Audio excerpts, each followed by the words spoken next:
sou a professora Ana Caroline e vou lecionar a disciplina de Língua Espanhola para o 6º ano do Colégio Emaús.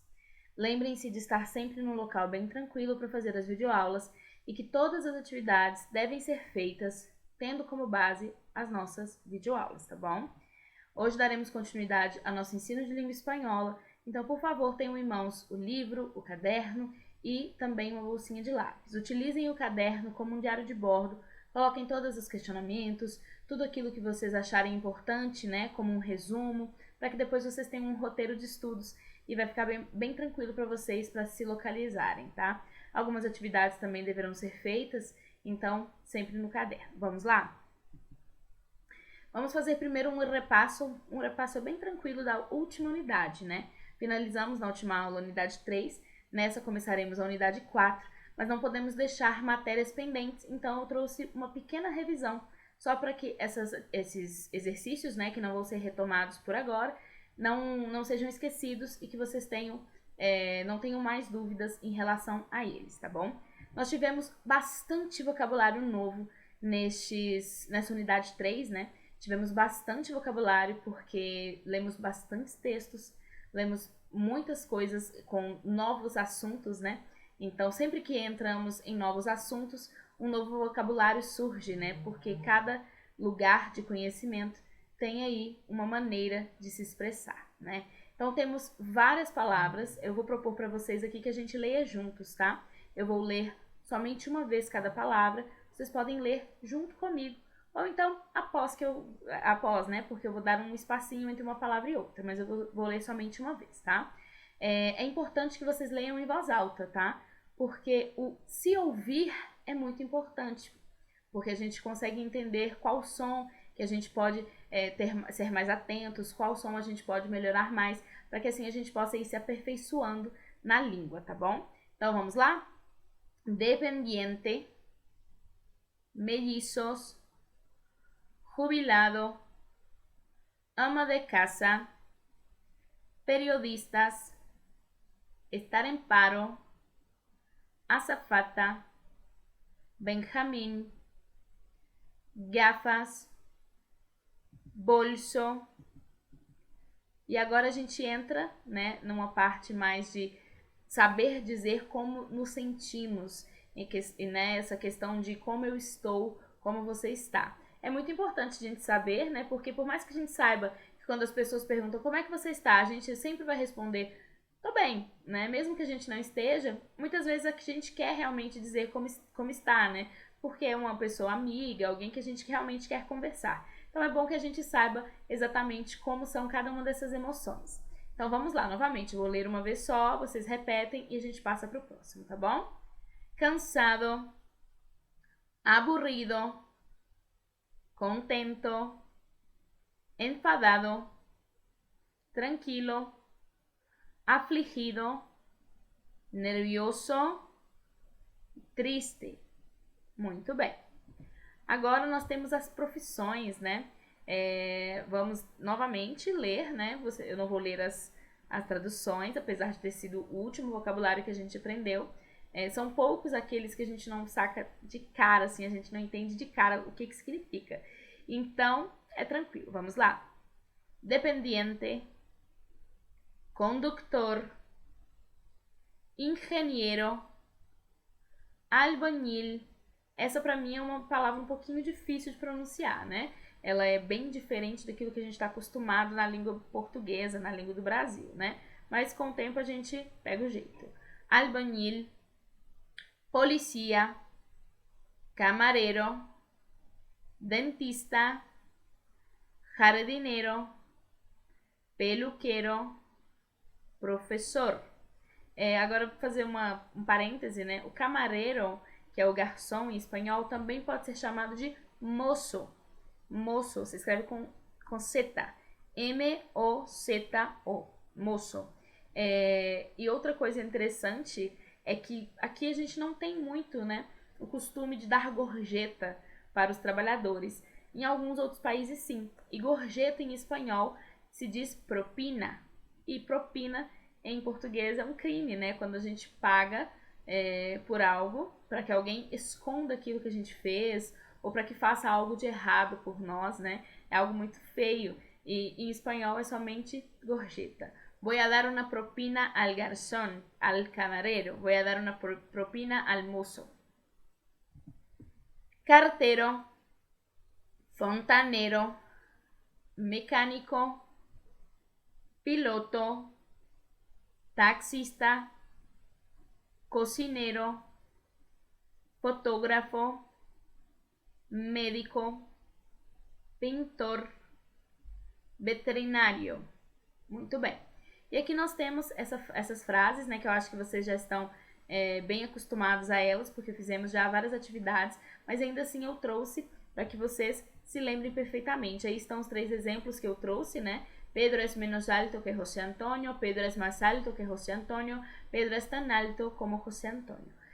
Uma das dúvidas que vocês podem ter é, professora, mas menos alto, menos baixo, mais grande, menos grande, em português a gente não fala. Não, em português a gente sempre fala maior, né?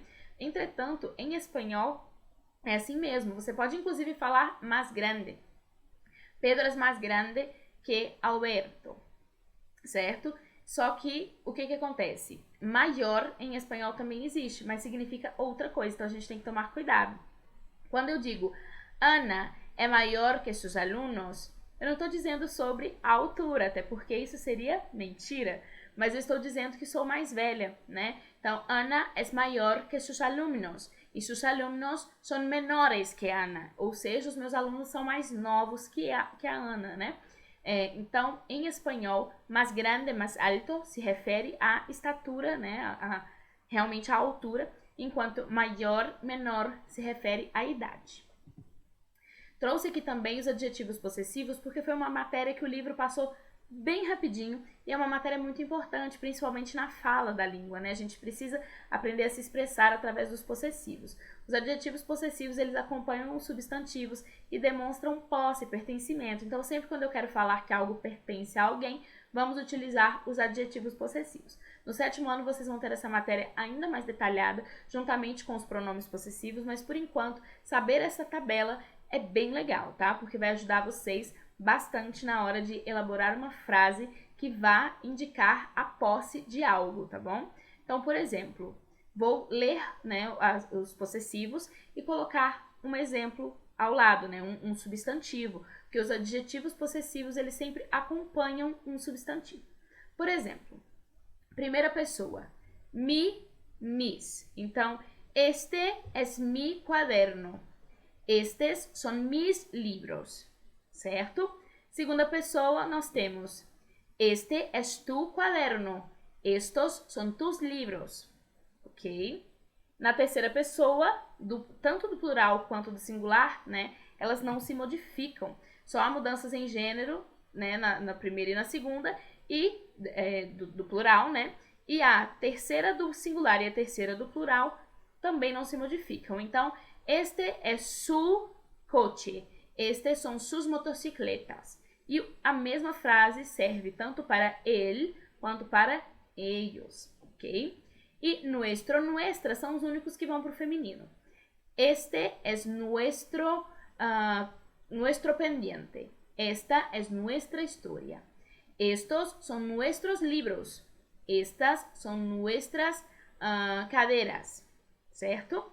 Vuestro e vuestra também tem feminino e plural. Este es vuestro libro. Esta es vuestra cadera. Estos son vuestros sueños. Estas son vuestras carteiras, ok? E agora a gente vai entrar na unidade 4, a la escuela, e vamos fazer as páginas 56 até 59. Então, vamos fazer essas 3 páginas juntos e no final vocês vão precisar, mais uma vez, ouvir uma pista do CD. Vou explicar para vocês direitinho o que vocês vão precisar fazer. Vamos lá. Então, novamente, né, começando uma nova unidade, então temos estes textos para que a gente possa ler. Soy Diego Vázquez. En el cole estudio matemáticas, inglés, naturales, etc. Pero también juego con mis compañeros, veo películas, charlo con la gente. Cole é uma maneira informal de se dizer colégio, né? A gente pode dizer em espanhol tanto escuela como colegio, mas normalmente os jovens, os adolescentes vão falar cole. Me voy al cole mañana. nos vemos en el cole, ¿ok?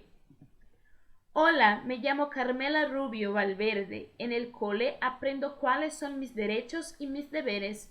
Aprendo también a convivir con mis compañeros y a respetar las diferencias. Muy bien, Carmela.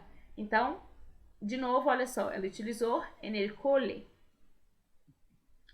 ¿Qué tal? Soy Rafa, Rafael Rodríguez Martín. En el cole juego al fútbol.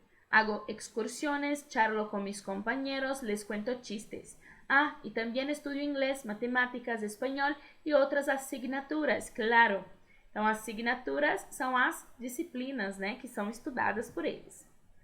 Hola, mi nombre es Raquel Piñero Rojo. En el cole aprendo a escribir correctamente, a acentuar las palabras, a hacer cuentas, a resolver problemas, pero lo que más me gusta aquí es la compañía de mis profesores y compañeros. Ok? Vamos ler novamente? Agora prestem bastante atenção ao conteúdo, tá? Soy Diego Vázquez, en el cole estudio matemáticas, inglés, naturales, etc. Pero también juego con mis compañeros, veo películas, charlo con la gente. Então, o Diego, ele aprende, né, várias coisas no colégio, várias matérias, como matemática, inglês e naturais. Hola, me llamo Carmela Rubio Valverde. En el cole aprendo cuáles son mis derechos y mis deberes. Aprendo también a convivir con mis compañeros y a respetar las diferencias. Então, a Carmela Rubio, aqui ela deu uma ênfase, né? Não às matérias que ela estuda, mas ao que ela aprende na questão de humanismo, né? Então, ela aprende quais são os direitos dela, quais são os deveres e aprende a conviver com os companheiros, respeitando as diferenças de todos. ¿Qué tal? Soy Rafa, Rafa Rodríguez Martín. En el cole juego al fútbol, hago excursiones, charlo con mis compañeros, les cuento chistes. Ah, y también estudio inglés, matemáticas, espanhol e outras asignaturas, claro. Pensei que ele só ia para a escola para jogar futebol e conversar. Ah, senhor Rafael. Então, ele fala aí, né, que além das matérias, né, das assinaturas que ele aprende na escola, ele também joga futebol, faz excursões, conversa com os companheiros, conta piadas.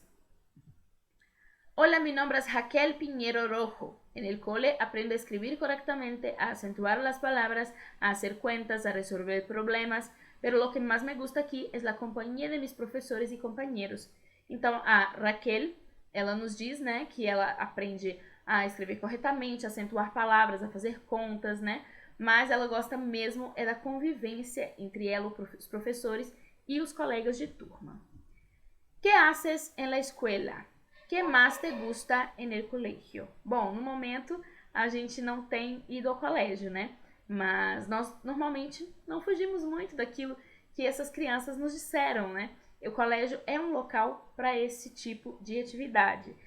Não só aprender a conviver, né, em harmonia com outras pessoas, respeitando as diferenças, mas também aprender todas aquelas assinaturas, aquelas matérias, né? E o que mais vocês gostam do colégio? Bom, aí é com vocês. Eu adorava estudar português, história, literatura. E vocês? O que vocês mais gostam de fazer no colégio? Que hace cada uno de los personajes en la escuela? Então, agora que a gente já leu cada um dos textos 2 vezes, nós precisamos relacionar as colunas, colocando exatamente o que cada um dos personagens faz, tá bom? Então, tá lá na página 58. Vamos lá, temos Diego, Carmela, Raquel e Rafael, e temos 4 pequenos textos, e vamos ver qual deles que vai resumir melhor o que cada um daqueles personagens faz. Vamos ler as opções. Aprende a respetar las diferencias, les cuenta chistes a sus compañeros, estudia matemáticas, inglés, naturales, etc. ou aprende a resolver problemas. Então, todos estão aí. Vamos ver qual é qual. Diego. Diego estudia matemáticas, inglés, naturales, etc. Carmela aprende a respetar las diferencias, Raquel aprende a resolver problemas y Rafael les cuenta chiste a sus compañeros. Bom, contesta a las preguntas. Algunos de los chicos se han referido a la importancia de la escuela para la socialización de las personas. Identifica y subraya las expresiones que remiten a esa idea de que la escuela es también un espacio para relacionarse. Então, vocês vão procurar, né, identificar essas partes no texto em que nos mostra a ideia de que a escola não é só um local para a gente aprender as matérias, né, português, matemática, mas também um espaço para se relacionar com as outras pessoas, né, não só com os colegas, mas com os professores, os funcionários e todas as pessoas do ambiente escolar. Bom, vocês vão voltar até o texto e vão sublinhar essas partes. Eu coloquei algumas para vocês verem. Por exemplo, juego al fútbol, hago excursiones, charlo con mis compañeros, les cuento chistes. Todas essas frases, elas demonstram a socialização, porque jogar futebol a gente só joga juntos. Excursões de escola são muitos alunos. Conversar com os amigos e contar piadas também é socialização. Do outro texto eu separei essas aqui. Aprendo também a convivir com mis companheiros e a respeitar as diferenças. Essa é a parte do se relacionar, né? É conviver com as pessoas e respeitar as pessoas. Juego com mis companheiros. Bom, perfeito. Charlo con la gente. Perfeito também. Então, ele joga e conversa com as pessoas. Não tem nada melhor do que isso para explicar o que é relacionar-se. Lo que mais me gusta aqui é a companhia de mis professores e companheiros. E, né, ela gosta da companhia porque existe aí uma relação de amizade, uma relação de acercamento entre essas pessoas, né?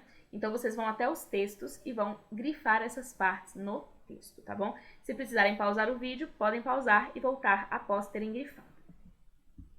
Los chicos hablan específicamente de algunas asignaturas. ¿Cuáles? Coincidem com a de tus escolas, com a de tua escola?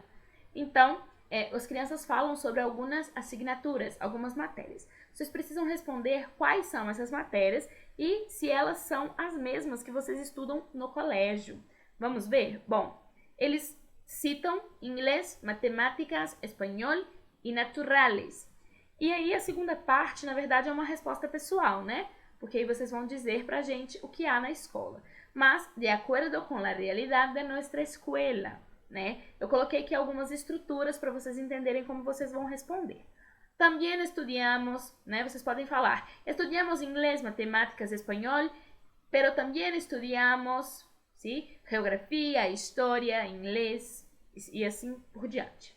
Ou então vocês podem colocar, não chamamos de naturales, ou seja, a gente não chama essa matéria de naturales. Temos outras asignaturas, como ciências, geografia, certo? Considera lo que dijo cada uno de los chicos y di con cuál de ellos te identifica más. Essa é uma resposta completamente pessoal. Vocês vão colocar aí qual dessas 4 crianças você mais se identifica. Não precisa ser 100% parecido, até porque seria um pouquinho difícil ser 100% igual. Mas qual deles falou mais coisas que coincidem com o que você mais gosta de fazer en el cole? Tá? E aí vocês coloquem aí o nome desse personagem. 3. Busquen el dibujo los objetos apuntados a continuación. Então, nós temos aí 24 objetos e temos uma fotografia, tá? Então, primeiro vamos aprender os objetos, né? Mais vocabulário pra gente, para que o nosso vocabulário fique cada vez mais rico. E depois vocês precisam numerar esses objetos de acordo com os números que estão neste quadro. Então, temos el cuaderno, el bolígrafo, el lápiz, la pizarra, la tiza, el borrador, el libro, el diccionario, la goma, el estuche, la regla, la tijera, el compás, el mapamundi, el pupitre, la mesa, la ventana, la cortina, la papelera, los fluorescentes, la silla, la lapicera, el pegamento e la mochila. Então, a que esta lista se refere? A los útiles escolares e afins, ou seja, aos objetos escolares, né, aos materiais escolares e algumas outras coisas que estão ali nesse mesmo ambiente. Eu tenho certeza que a maioria vocês descobriram quais são, né? Mas alguns realmente são mais difíceis, então vamos lá, passo a passo. Bolígrafo é a caneta, mas não se enganem, nada no espanhol é o que parece ser. Em outros países podemos encontrar outras maneiras de dizer, tá? Por exemplo, no México, caneta eles chamam de pluma, la pluma.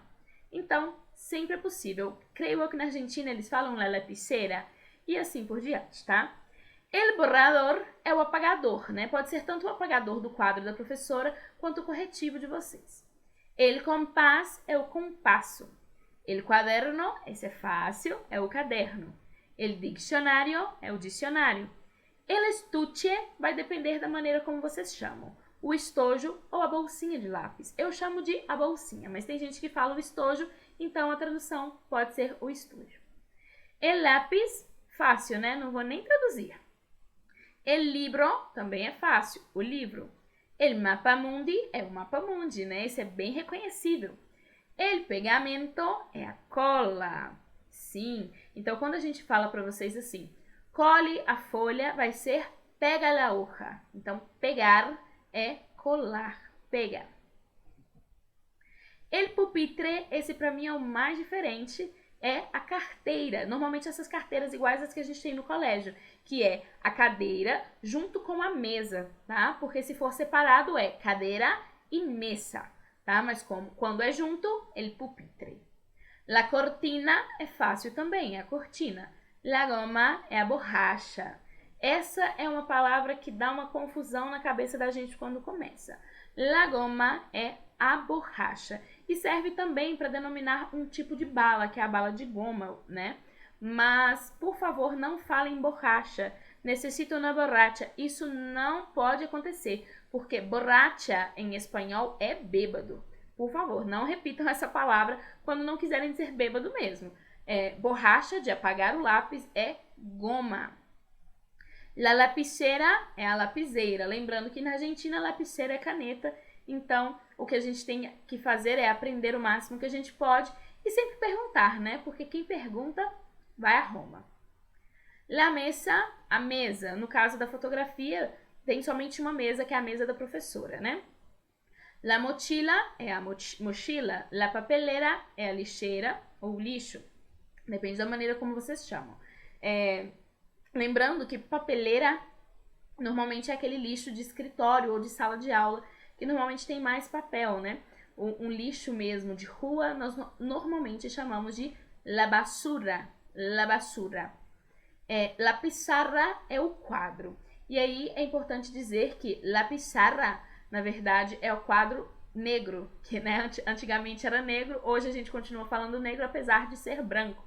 Que é esse quadro que a gente pode anotar recados, mesmo esses quadros de casa mesmo, em que a gente anota alguma coisa. O quadro mesmo de pinturas e tudo mais é quadro com C-U, C-U-A-D-R-O, sim? La regla é a régua e la silla, a cadeira. Mas também pode ser la cadeira. La cadeira pode ser tanto o quadril, né, do parte do corpo humano, quanto uma cadeira para sentar. Normalmente quadril. La tiza é o giz, mas também pode ser conhecido como crayon. La tijera é a tesoura, esse lembra. La ventana é a janela e los fluorescentes são as lâmpadas. A gente tem essa característica, né? Mas normalmente a gente fala junto com lâmpada. São lâmpadas fluorescentes, né? Que são essas com a luz esbranquiçada. Então, essa é a fotografia. Vocês precisam numerar cada um dos objetos. Procurem, né? Não se esqueçam de procurar em cima das mesas, pelo chão, pelas paredes. É só numerar. Se tiver mais de um, pode numerar 2 vezes, né? Utilizar o mesmo número para mais de um objeto. Tudo bem? Bom, eu preciso que vocês escutem a pista 4. A pista 14, me desculpem, para a próxima aula. Então, por favor, escutem a pista 14 para a próxima aula, porque nós vamos fazer a atividade charla, que é aquela que a gente precisa do áudio do CD. E como eu não consigo colocar o áudio aqui, eu preciso que vocês escutem em casa, tá bom? Bom, por hoje é só. Nos vemos luego. Hasta luego. E lembrem-se, juntos no caminho certo.